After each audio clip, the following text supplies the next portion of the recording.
үзэсгэлэнтэй тэгээд нөгөөт нь энгийн гэдэг хоёр хаалга байсан. Тэгээд миний хувьд бол би өөрийгөө тийм ч тийм хөөрхөн ч юм уу үзэсгэлэнтэй гэж нэг боддгоо. Ерөнхийдөө хөөрхөн гэдэг үг бол надаас амар хоол давсан үг юм шиг санагддаг. Тэгээд яагаад ч юм бэ хөөрхөн гэдэг хаалга яагаад ч сонгохгүй юм шиг санагдсан.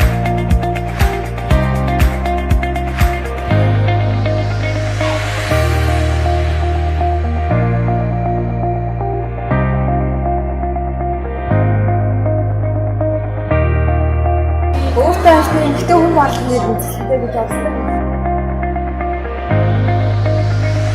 Ихтэй хүмүүс шантраас л гэж үзэсгэлэнтэй харагддаг болохоор үзэсгэлэнтэй харагдсан байсан.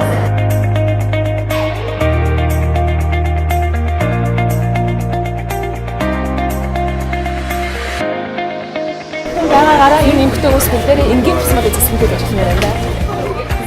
One's character and what is inside, rather than what's on the outside. Энгийн гэдэг нь бол ямар байдлаараа байх асуудалтай үг байхгүй юу? Үзэсгэлэнтэй гэдэг нь бол бүх юм ихсэн байж үзэсгэлэнтэй байна.